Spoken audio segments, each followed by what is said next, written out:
Thưa quý vị, khoảng 66 triệu năm trước, một tiểu hành tinh khổng lồ có đường kính 10 đến 15 km đã va vào bán đảo Yucatan ở Mexico, dẫn đến thảm họa toàn cầu, xóa sổ khoảng 75% các loài trên thế giới và chấm dứt kỷ nguyên của khủng long.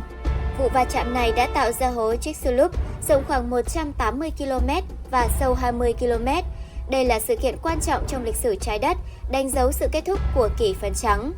Các nghiên cứu gần đây cũng đã cung cấp những hiểu biết mới về bản chất của vật thể va chạm.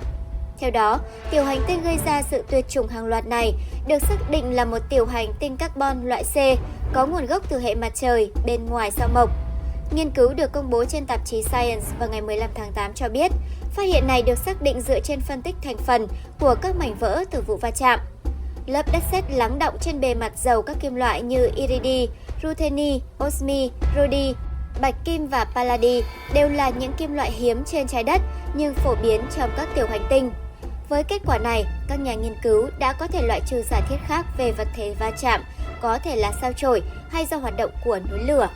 Theo nhà địa hóa học Mario Fischer-Godi thuộc Đại học Cologne của Đức, đồng thời là tác giả chính của nghiên cứu, các nhà khoa học đã phân tích đặc biệt kỹ về thành phần đồng vị rutheni trong lớp đất sét lắng đọng trên bề mặt trái đất.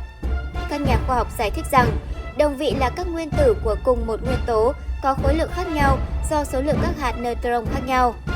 Theo đó, rutheni có 7 đồng vị, trong đó có 3 đồng vị đặc biệt quan trọng với tỷ lệ khớp với các tiểu hành tinh carbon trước đây. Nhà khoa học Steven Goderis từ Đại học Rize, Bruxelles, Bỉ cho biết, rutheni đặc biệt hữu ích trong bối cảnh này vì dấu hiệu đồng vị trong lớp đất sét hầu như hoàn toàn được tạo thành từ rutheni trong vật va chạm, chứ không phải từ trầm tích nền. Các tiểu hành tinh loại C là tiểu hành tinh phổ biến nhất và lâu đời nhất trong hệ mặt trời, chủ yếu được hình thành từ carbon và các chất dễ bay hơi khác. Nghiên cứu cũng cho thấy, tiểu hành tinh này có khả năng hình thành ở bên ngoài hệ mặt trời, di chuyển vào vành đai tiểu hành tinh giữa sao Hỏa và sao Mộc, và cuối cùng hướng về trái đất.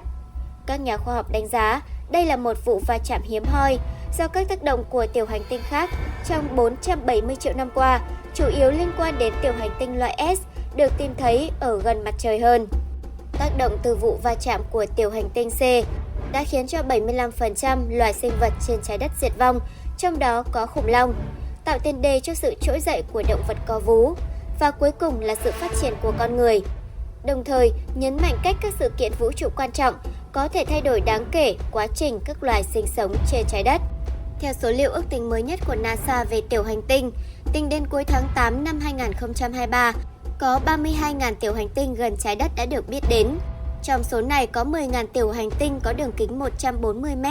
Điều đáng sợ là chúng ta không biết tiểu hành tinh nào trong số này có quỹ đạo có thể va chạm với trái đất.